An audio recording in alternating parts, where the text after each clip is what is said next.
खास तौर से आज के दिन के लिए कि आपने उन्हें आज का नया दिन बताया, लेकिन बहुत से लोग होंगे जो आज का दिन नहीं देखते। हम आपका धन्यवाद करते हैं, लेकिन अंदर से लगा कि एक पल भी आपकी मर्जी के बिना दया नहीं दे सकते, लेकिन आपने हमारे ऊपर दया करके हमें आज का नया दिन बताया। और इस तरह से धन्यवाद करते हैं, आपने हम सब लोग भी यहाँ पर पहुँचाए। हर एक जन के लिए मैं आपका धन्यवाद करता हूँ, हम सब आपका धन्यवाद करते हैं। प्रार्थना करते हैं जो लोग रास्ते में जल्द से जल्द अपने भवन बनाइए और धन्यवाद के दिन आपके प्रस्तुत महिमा दी जाती है, वो इसका अपना बनाने में जा सके। और इस समय मैं खासतौर से धन्यवाद करता हूँ जो कि आपके जो भी गीत गाए गए कलेक्शन के द्वारा उनके सब गीतों के लिए आपका धन्यवाद करता हूँ। और धन्यवाद करता हूँ उन सब यूथ के लिए जिन्होंने आज के लिए निश्चित किए वो सबके जैसे बातचीत है। और बाकी का समय हम आपको बताएं ये चीज़ के नाम से जो वचन यहोवा की ओर से यिर्मयाह के पास पहुंचा वह ये है, यहोवा के भवन के फाटक में खड़ा हो और ये वचन प्रचार कर और कहे, ये सब यहूदियों, तुम जो यहोवा को दंडवत करने के लिए इन फाटकों से प्रवेश करते हो, यहोवा का वचन सुनो। सेना को यहोवा जो इस्राएल का परमेश्वर है वो यूं कहता है, अपनी अपनी चाल और काम सुधारो, तब मैं तुमको इस स्थान में बसे रहने दूंगा। तुम लोग ये कहकर झूठी बातों पर भरोसा मत रखो, यही यहोवा का मंदिर है, यही यहोवा का मंदिर, यहोवा का मंदिर। यदि तुम सचमुच अपनी अपनी चाल और काम सुधारो और सचमुच मनुष्य के बीच न्याय करो, परदेसी और अनाथ और विधवा और अंधे ना करो, और स्थान में निर्दोष की हत्या ना करो, और दूसरे देवताओं के पीछे ना चलो जिससे तुम्हारी हानि होती है, तो मैं तुम से इस नगर में और इस देश में जो मैं तुम्हारे पूर्वजों को दिया था युग युग के लिए रहने दूंगा। देखो, तुम झूठी बातों पर भरोसा रखते हो जिसे कुछ लाभ नहीं हो सकता। तुम जो चोरी, हत्या और व्यभिचार करते, झूठी शपथ खाते, बाल देवताओं के लिए धूप जलाते और दूसरे देवताओं के पीछे जिन्हें तुम पहले नहीं जानते थे चलते हो, तो क्या ये उचित है कि तुम इस भवन में आओ और मेरा कहलाता है और मेरे सामने खड़े होकर ये कहो, हम झूठ कहे हैं कि ये सब घृणित काम करें। तुम्हारे सब भाइयों और अर्थात सारे प्रेमियों के साथ सामने से दूर कर दिया है, वैसे ही तुमको भी दूर कर दूंगा। ये परमेश्वर को से बड़े सुंदर आशीष। यदि संडे स्कूल के बच्चे यहाँ मौजूद हैं तो वो संडे स्कूल जा सकते हैं। ये समय होगा, ये समय नए नियम की पुस्तक से पाठ पढ़ा जाएगा। याकूब की पत्री उसका पहला अध्याय 22 आयत से लेकर 27 आयत तक, और इसमें गीता भाभी हमारी अगुवाई करेंगे। जो अपने आप को धोखा देते, क्योंकि जो कोई वचन का सुनने वाला और उस पर चलने वाला ना तो वह उस मनुष्य के समान है जो अपना स्वाभाविक दर्पण में देखता है, इसलिए कि वह अपने आप को देखकर चला जाता है और तुरंत भूल जाता है कि वह कैसा है। और जो व्यक्ति स्वतंत्रता की सिद्ध व्यवस्था पर ध्यान करता रहता है, वह अपने काम में इसलिए आशीष पाएगा कि सुनता भूलता नहीं, पर वैसा ही काम करता है। यदि कोई अपने आप को भक्त समझे और अपनी जीत पर लगाम न दे, पर अपने हृदय को धोखा दे, तो उसकी बुद्धि व्यर्थ है। हमारे परमेश्वर और पिता परमेश्वर के निकट शुद्ध और निर्मल भक्ति यह है कि अनाथों और विधवाओं के गले से उनकी सुधि लें और अपने आप को संसार से निष्कलंक करें। ये प्रभु का वचन है, इसके बड़े और सुधार।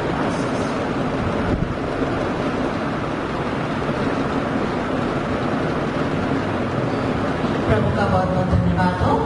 जैसे कि अभी हमने पढ़ा कि हमारे को जो आज का थीम मिला है वो यही है कि वचन पे चलने वाले बनो, सिर्फ सुनने वाले नहीं। तो मैं आपसे गुजारिश करती हूँ कि इस समय हम सब वचन पे बहुत ध्यान दें और सुनने सुनने वाले नहीं, उस पर चलने वाले बने। ये समय होगा रिस्पॉन्सिव रीडिंग के लिए। आप समय पानी से खड़े हो जाएं। दूसरा हाथ पढ़ेंगे एंड आंटी का साथ में पढ़ेंगे। यहाँ इस प्रकार लिखा है, जवान अपनी चाल को इस उपाय से शुरू कर, तेरे वचन के अनुसार सावधान रहने से।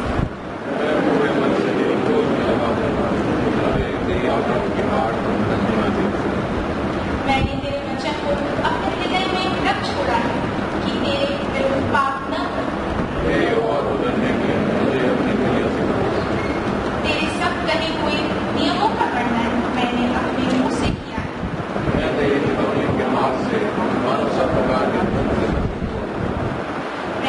उपदेशों पर ध्यान करूं और तेरे मार्गों की ओर दृष्टि करूं।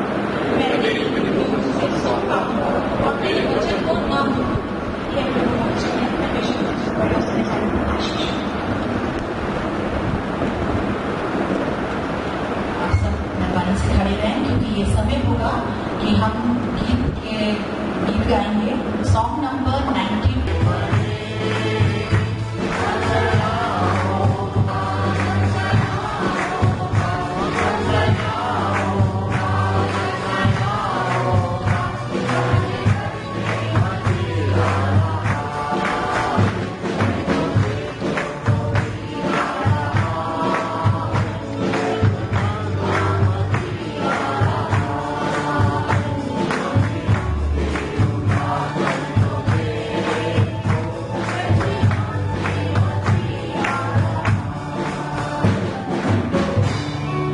मत्ती की इंजील उसका 7वां अध्याय 21 आयत से लेके 29 आयत तक। Matthew chapter 7 verse 21 to 29। यहाँ इस प्रकार लिखा है, जो मुझसे हे प्रभु कहता है, उनमें से हर एक स्वर्ग के राज में प्रवेश न करे, परंतु वही जो मेरे स्वर्ग पिता की इच्छा पर चलता है। उस दिन बहुत से लोग मुझसे कहेंगे, हे प्रभु, क्या हमने तेरे नाम से भविष्यवाणियां नहीं की? और मेरे नाम से तेरे नाम से दुष्टात्माएं नहीं निकाली?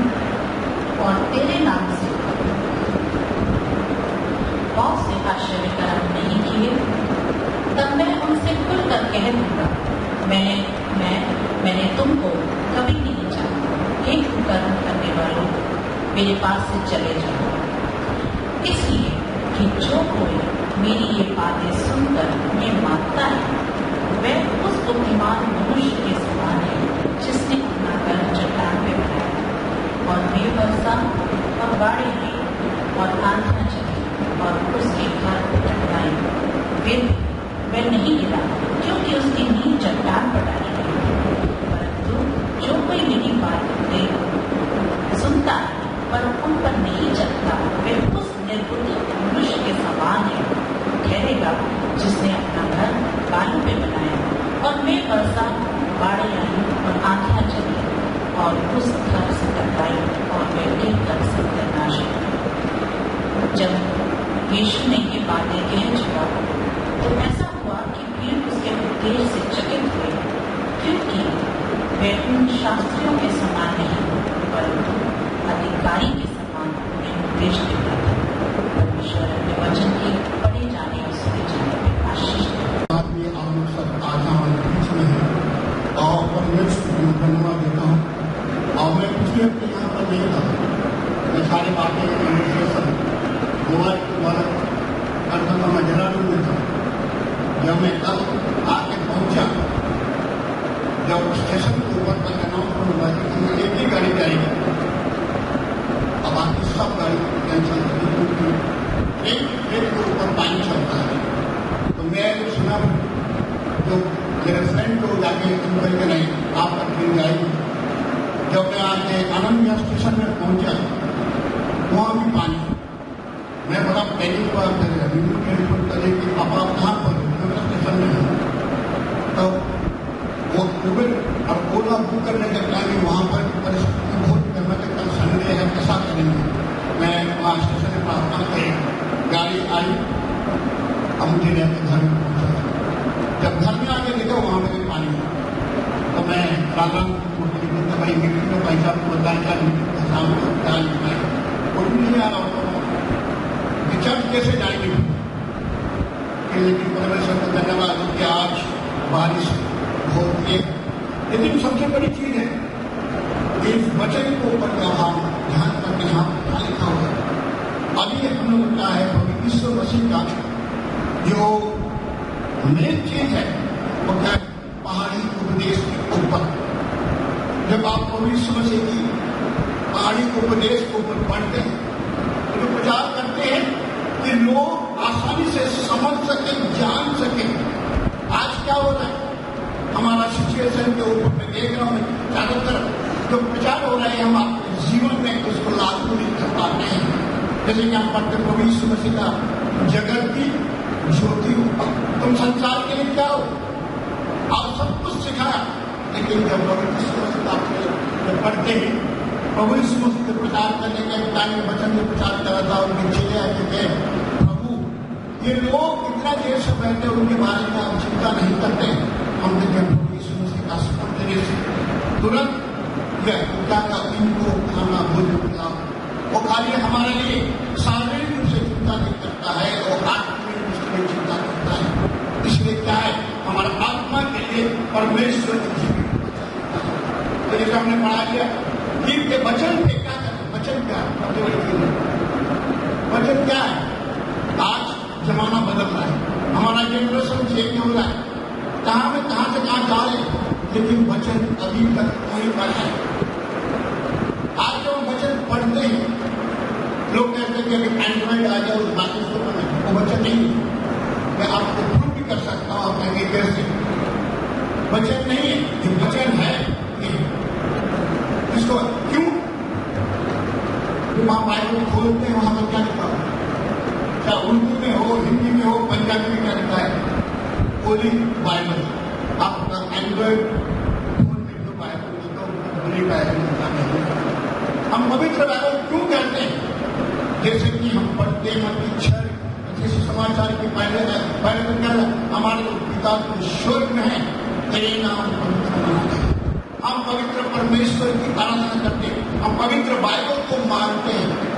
बाइबल में जो कुछ लिखा गया है वो जो दूसरा और 16 में कहता है कि पवित्र शास्त्र जो है पवित्र आत्मा का द्वारा जब हम उस वचन को पढ़ते हैं क्या करते हैं सुनते हैं वो हमारे जीवन में वचन का प्रभाव क्या हुआ जब हम पढ़ते हैं याकूब की पत्री पढ़ा जा रहा था उसकी 23 बार में क्या लिखा है वचन क्या है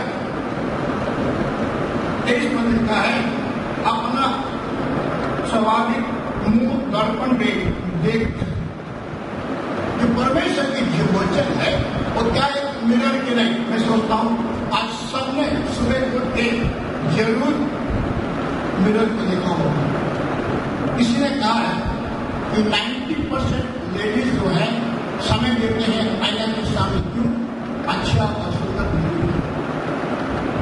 और लोग बहुत कम है मैन जो है बहुत कम है क्यों हम आईना को देखते हैं हम आईना को क्यों देखते हैं हमारा जीवन को सुधारने ये अच्छे जगह स्पेशली जब शादी में जाते हैं कि घर से बाहर जाते हम क्या करते हैं अपने आप अच्छा दिखने के लिए बनते इस तरह से हम अपने वचन को पढ़ते हैं ताकि अपने जीवन को सुधारें।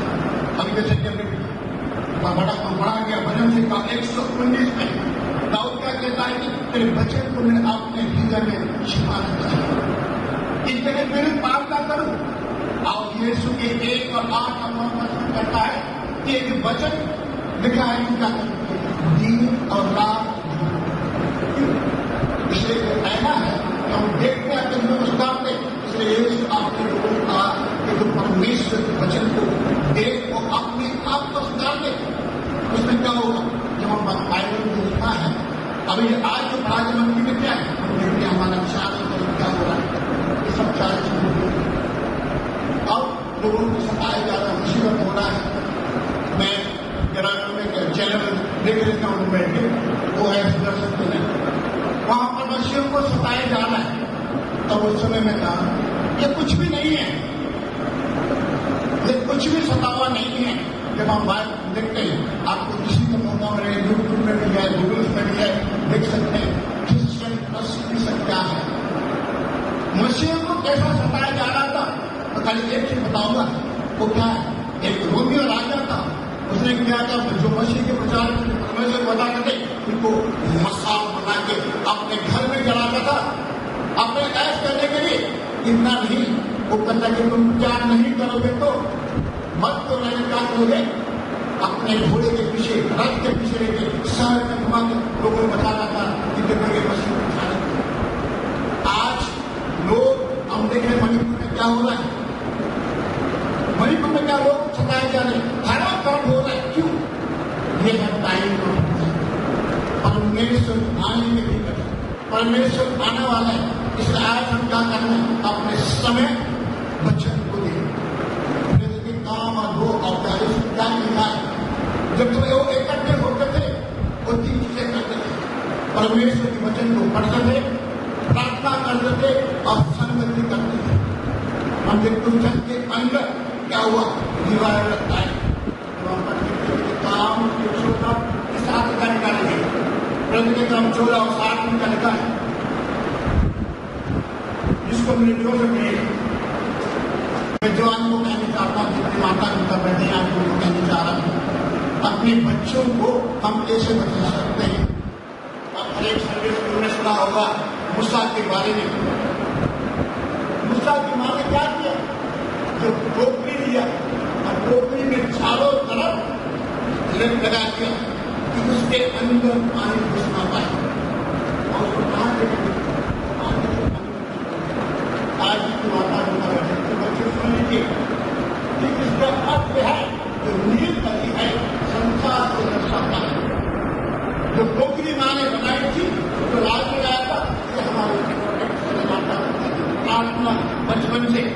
मैं अभी तक मुझे याद है, जब मैं छोटा था, मेरी माँ कभी पहले बात पढ़ के याद कर जाएगा, तेरे को 2 रुपये मिलेगा, तेरे को नहीं मिलेगा।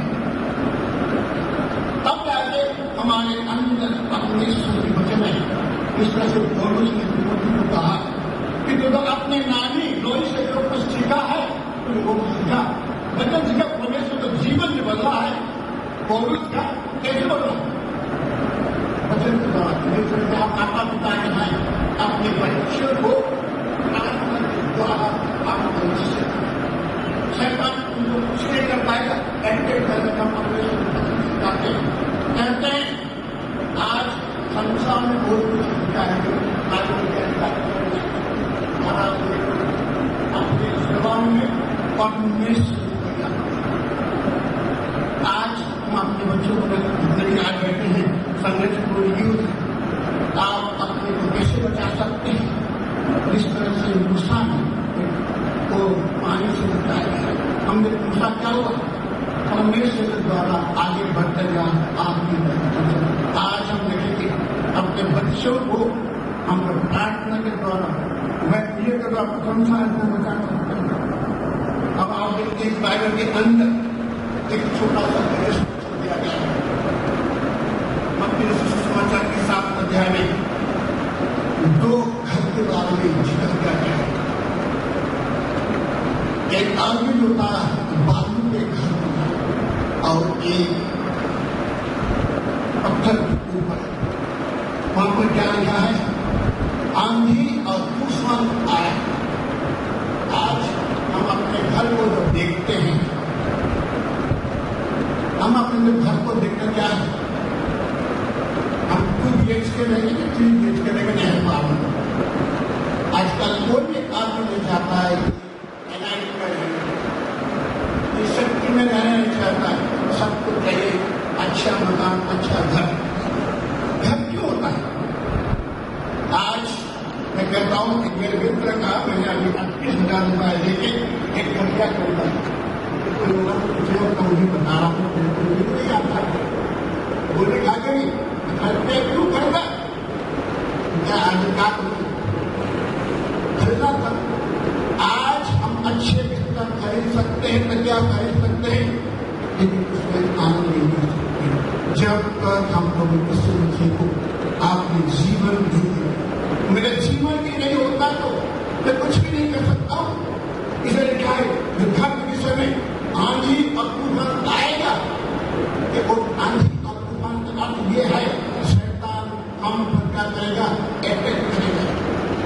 लेकिन क्या लिखा है अगर पढ़ते मत्ती 8:23 पर पढ़िए, मत्ती की 8:23 में क्या लिखा है, उसी 7 के बाद में 8:23 है।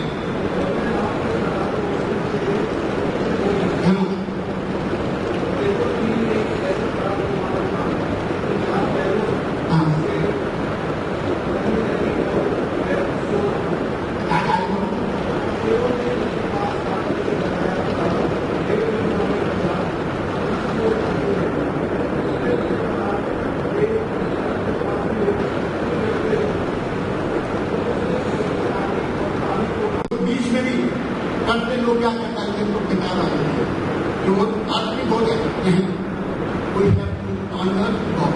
हम परमेश्वर को मौका देना है कि उसके जीवन के द्वारा हमारा परिवार के अंदर प्रार्थना हो रहा है। आज मैं हर एक को निर्णय चाहता हूं, यदि आपके परिवार में वचन नहीं पढ़ रहे, प्रार्थना नहीं कर रहे, तो आपका घर में आशीष नहीं पाएगा। जिस तरह से गणेशा नबी ने विधवा को कहा था, मैं परमेश्वर दास होने के लिए तेरे लिए प्रार्थना करता हूं कि तेरे घर से कहीं भी कोई चीज की कमी नहीं होगी, ना तेरे कुप्पी से आटा खत्म होगा, ना तेल खत्म होगा। ये परमेश्वर की आशीष है। आज हम अपने क्या करते हैं, जो हम घर में हैं, घर को शांत करना चाहते हैं, प्रार्थना करें, परमेश्वर के साथ संगत लेके देखेंगे आप तो परिवार का होगा आशीष। बाइबल के अंदर बहुत सारी चीजें हैं जो कि हम पढ़ते हैं नूह के बारे में। नूह क्या था, वो कभी चलता था, परमेश्वर पीछे चलता था, परमेश्वर की आवाज को सुनता था, वो अपने परिवार को उस समय मिलता था। आयु के बारे में हम देखते हैं, उसके 10 बच्चे थे, लेकिन क्या था, वो कहता था कि परमेश्वर की भय मानता है। इसलिए आज आखिर में ये कहना चाहूंगा, जब हम अपने घर को अच्छे से बनाने मजबूत करना चाहते हैं तो यीशु मसीह को बुलाइए। जिस तरह से चेलों ने उनको जगाया ताकि आंधी और तूफान को शांत कर दे, आपके घर में आंधी तूफान होती है तो परमेश्वर को बुलाइए, पुकारे, वो शांत करेगा। हमारा जीवन के अंदर आप परख कर देखिए, क्या लिखा बाइबल में, मुझे परख कर चल कर देखो मैं क्या करता वाला हूं। आज हमें व्यक्तिगत अनुभव करना है इस प्रभु यीशु मसीह का जीवन का कार्य करने के लिए, परख को देखने के लिए आज हम आए। अपने जीवन का करें परमेश्वर के इस तरह से आए, शैतान आके परमेश्वर करता है, मैं तेरे बच्चों को छू नहीं सकता। क्यों?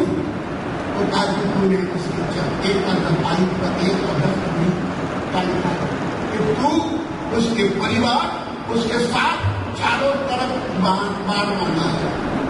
ये चीज सबसे बड़ी चीज है। परमेश्वर आज हमें हर परिवार के साथ बाढ़ के लगता है। तुम्हारा क्या है? उसके लहू के द्वारा हमें क्या करते हैं, उनको तुम्हारे लहू के द्वारा खरीदा। इसके आगे हम आखिरी में बैठेंगे भजन से 139 और 5 और 6 में लिखा है, तूने मुझे आगे पीछे घेर के रखा है, तेरे हाथ मुझ पर है। आज परमेश्वर के हाथ हम पर रहेगा। आज हमारा घर जो है चट्टान पर बालू पर नहीं है। मैं वादा करता हूँ परमेश्वर के दास होने के नाते वचन के ऊपर जब आप परमेश्वर के पीछे चलेंगे आगे आपके पास आएगा।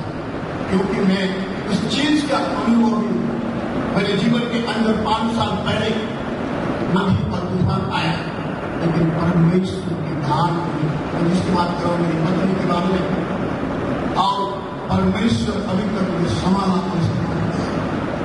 आज सबसे हमारा जीवन जो हम उनको देते हैं उसको देखते हैं वो हमें आशीष करते हैं। आइए आज हम क्या करें, परमेश्वर को प्रतिज्ञा करें, चल छोटे से पहले प्रभु मैं अपने घर में प्रार्थना करूंगा और क्या करूंगा, वचन को पढ़ूंगा और उसके मुताबिक चलूंगा।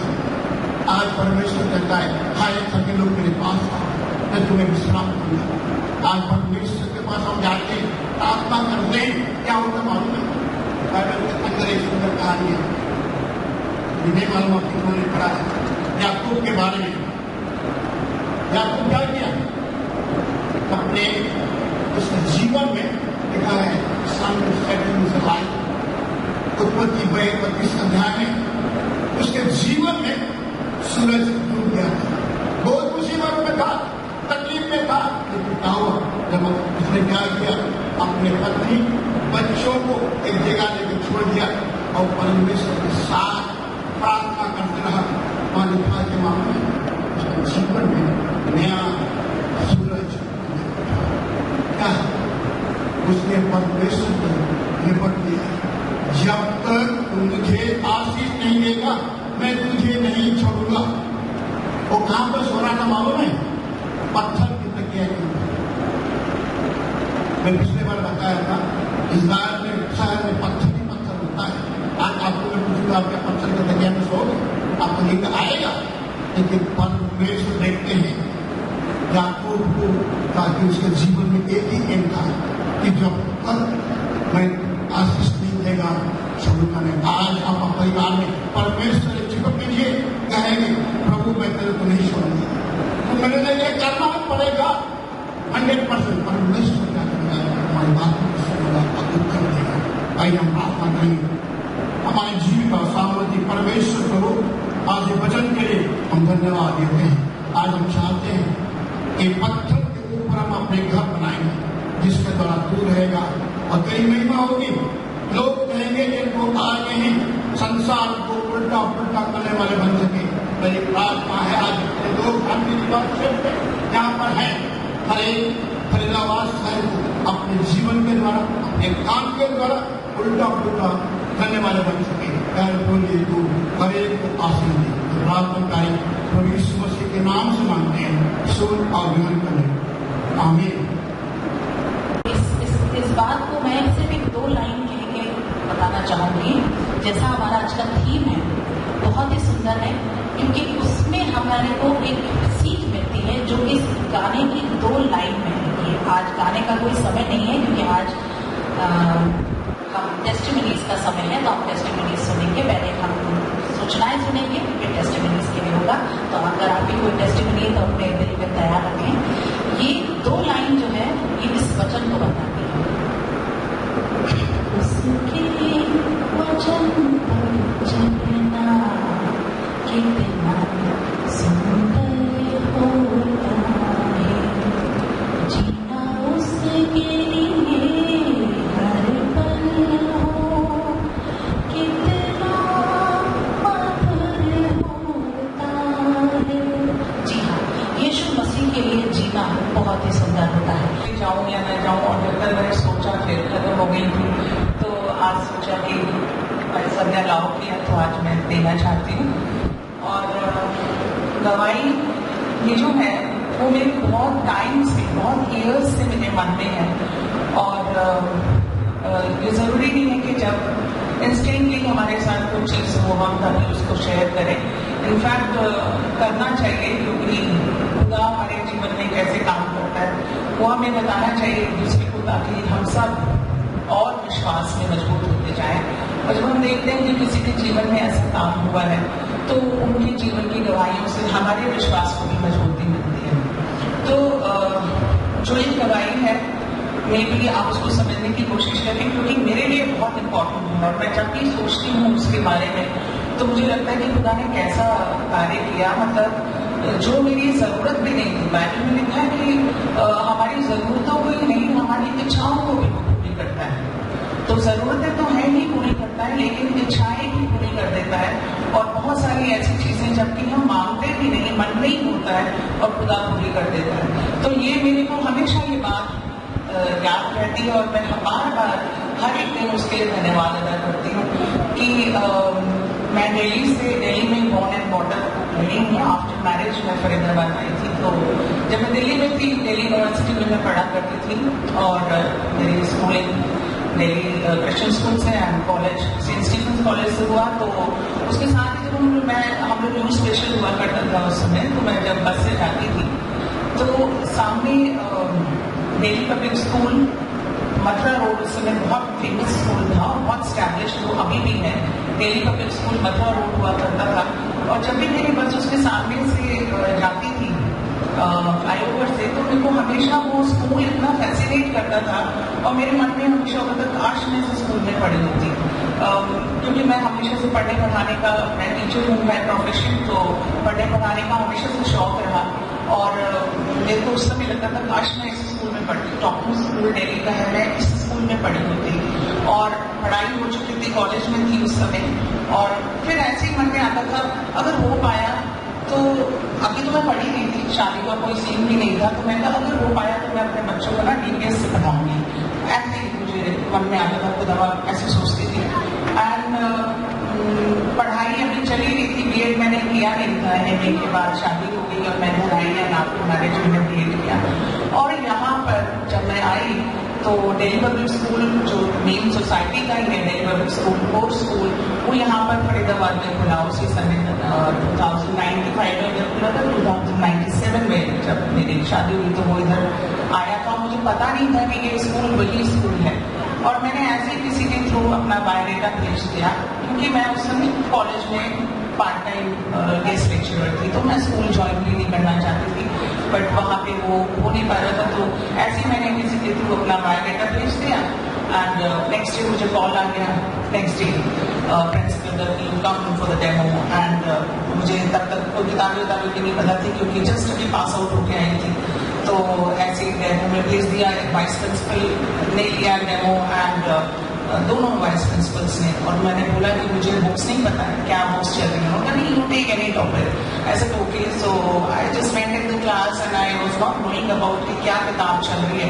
I just took a demo of grammar, question, this that, और उन्होंने जैसे ही उन्होंने बोला ठीक है आप कल से ज्वाइन करिए, तो तभी शादी हुई थी। और मैं यही सोचती हूँ कि उसके बाद मेरे दोनों बच्चों को वहाँ से DPS से पढ़ने का मौका मिला, तो मैं इस चीज़ के लिए बहुत धन्यवाद करती हूँ कि शायद वो बहुत लोगों के लिए बहुत बड़ी बात नहीं, लेकिन मेरे लिए बहुत बड़ी बात थी, क्योंकि मैं उस स्कूल में खुद पढ़ना चाहती थी, और खुदा ने मौका दिया कि मेरे दोनों बच्चे वहाँ से पढ़े, और दोनों के दोनों आप 12th करके निकल गए हैं। बेटा मेरा आगे पढ़ रहा है BBA में, और अच्छे मार्क्स से उसका रिजल्ट भी आया है। My daughter she is completed her education, और अब वो भी अच्छी जगह प्लेसमेंट उसका हुआ है। तो ये धन्यवाद मेरे मन में हमेशा रहता है। मैं सोचती थी कि ये करूँ या ना करूँ, पर मुझे आज लगा कि मैं ज़रूर बताऊँ कि ये एक काम जो कि मैं जब भी ध्यान करती हूँ तो लगता है कि किस तरह से परमेश्वर जो बात हमारे मन में ही होती है उसको भी पूरा कर देता है। तो यदि वो जैसे हम देखते हैं कि हमारी धार्मिकता की वजह से या हमारे अच्छे कार्यों की वजह से वो हम पे अनुग्रह नहीं करता, उसका अनुग्रह है, उसकी कृपा है कि हमें सब चीज़ें मिल जाती हैं। हम इस योग्य भी नहीं कि हमें ये सब जो चीज़ें वो देता है, परंतु ये उसका अनुग्रह है कि वो हमें देता है। तो इन सब चीज़ों के लिए धन्यवाद, और आपको भी मतलब यही हम फेथ बनाए रखें और परमेश्वर को याद रखें। Thank you so much.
है।